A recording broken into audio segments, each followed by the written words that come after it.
really told anyone about this in my household, but I was scared of snakes. Terrified of them, actually. It was a random, totally normal thing for a 7-year-old to have. Most people say that they had the same fear, but then grew out of it eventually. Most people's nightmares didn't come to visit them. Mine did. I remember the day. It was a Tuesday. I was playing with my trains when I saw something slither from the corner of my eye into my playroom. At first, I was sure it was just my overactive imagination. I thought I was imagining noises under the low chair in the room. I debated with myself for a while before I caved into my curiosity and went to check out whether what I thought was real. I went over to the chair with my flip-flops and used it to poke around under the chair. I didn't feel anything at first, and I was convinced my mind was just playing tricks on me, until the flip-flops hit something soft, something that was moving. I retracted the slippers and was about to move away when I noticed something looking at me from under. A pair of 2 beady eyes staring unblinkingly at me. All of a sudden, I saw a flicker of a forked tongue. It was a snake. I screamed and ran to my parents in the living room. I told them there was a big snake in my playroom. As you'd expect, they thought it was some big joke. The wild woods had been cleared long ago in our street. There were no snakes in our neighborhood. Heck, where would they even come from? I insisted there was one, and my father humored me by going to check out the playroom. I told him to be extra careful with the chair, convinced the snake was hiding there. He entered the room, holding his iron poke for protection. After a lot of rumbling around, he emerged smiling. "I found your snake now," he said, throwing something at my feet.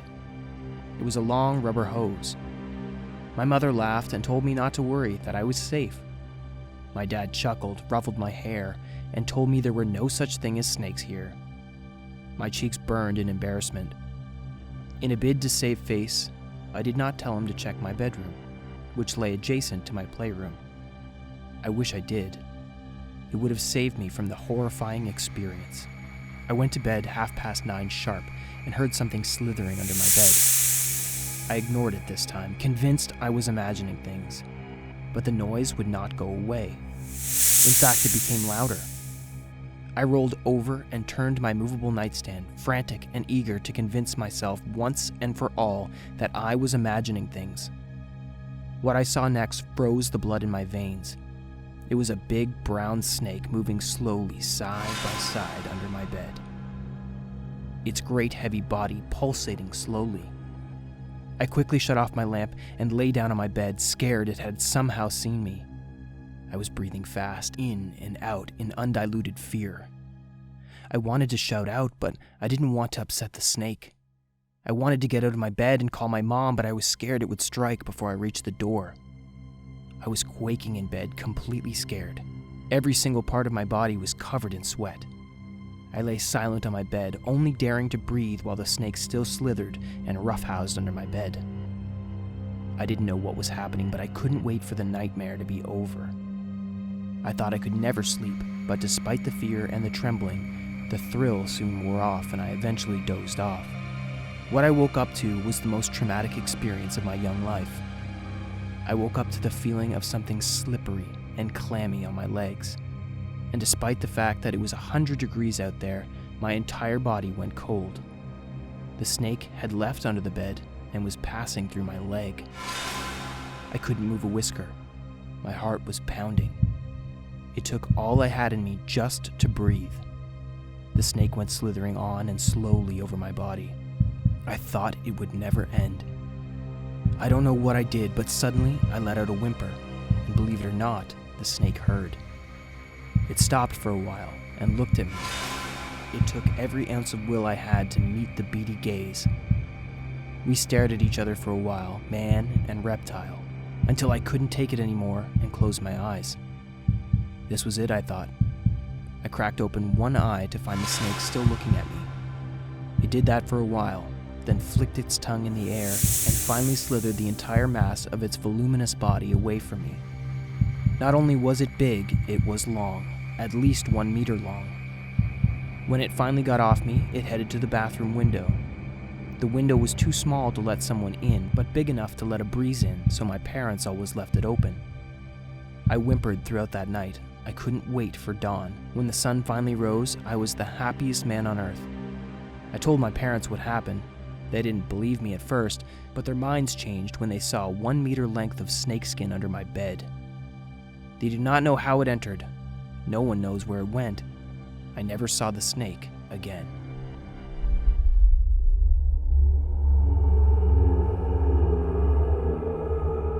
I've always loved swimming since I was a child. It was my favorite activity.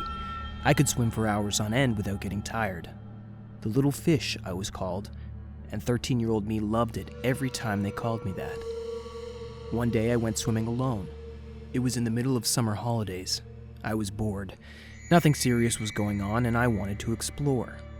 I wanted to have some fun. I never knew it would almost cost me my life. I decided to go swim at the lake.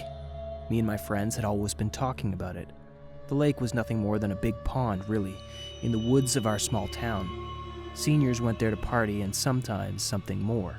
But all that stopped last year when a teenager died in the deep end. Since the lake had become a banned topic, people rarely talked about it anymore.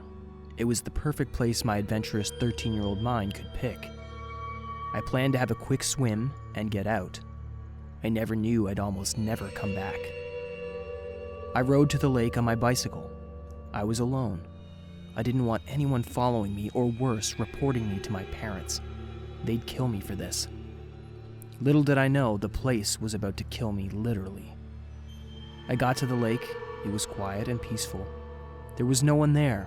It didn't seem very dangerous. If anything, it looked even shallower than our pool at school. There were 2 misshapen boulders at a distance from the shore. I planned to swim towards those boulders, touch them, and then come back. Easy peasy. I divested myself of my clothes and wore my swim gear. Getting to the first boulder was no problem. I was already starting to enjoy myself. It was on getting to the second that I had my first problem. I felt something tug at me. It seemed strange, almost like it was intent on holding me. It seemed almost like a human hand, but I kicked it away. There were strange creatures in these waters sometimes.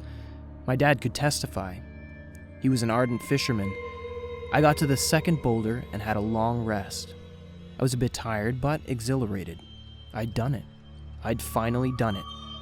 Now all I needed was to get to the shore and brag to all my friends.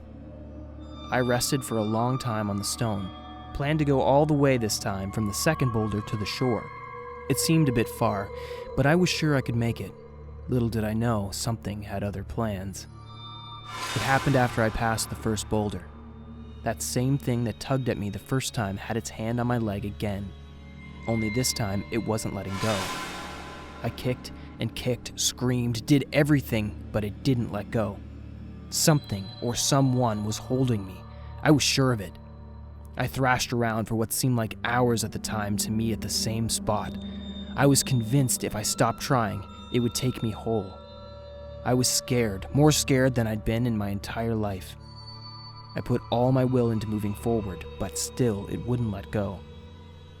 After what seemed like an eternity, I relaxed and stopped thrashing, convinced this was the end, convinced I'd finally done myself in now, when suddenly the pressure released and I was able to swim to the shore. I got on land, vomited, packed all my clothes and rode my bicycle to my home still in swim gear where I vomited again. I checked my leg when I got home. There was no sign of anything. When I worked up the courage and told my swim coach a while later when school resumed, he just shrugged and told me it was probably cramps. He might be right. It could just have been cramps. But another adventurous boy, not so lucky as me, drowned in that lake again the next year. I never went near that lake again.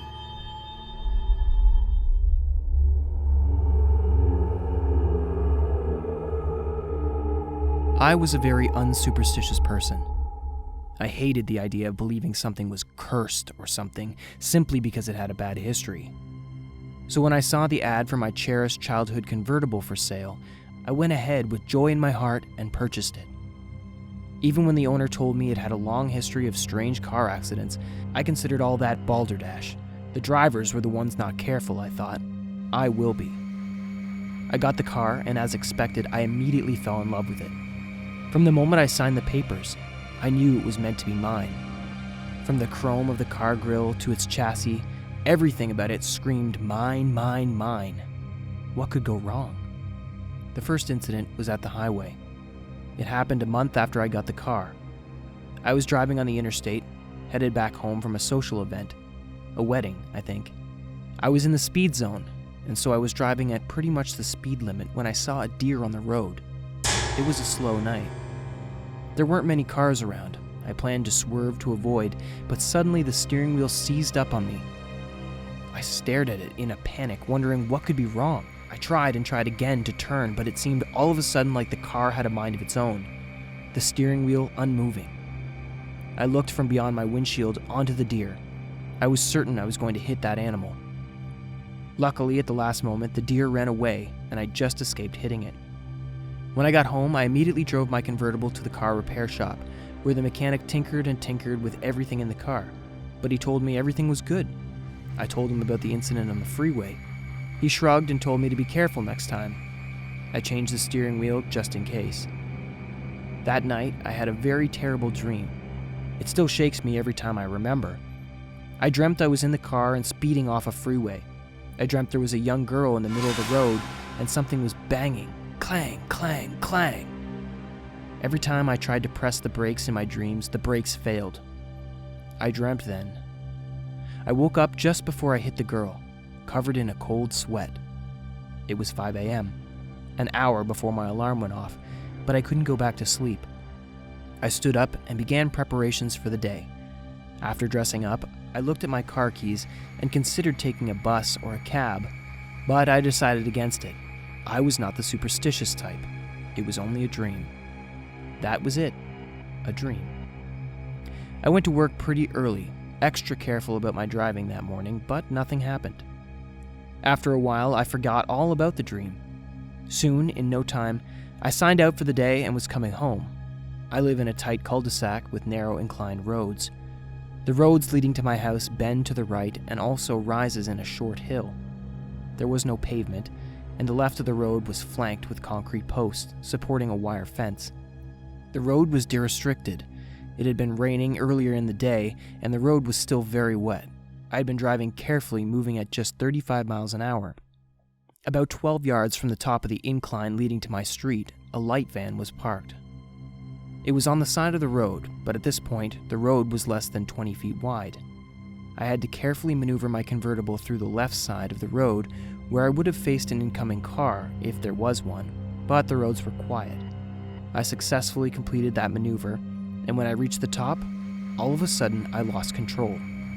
The car was moving like it had a mind of its own, and below were a couple of kids playing on the street.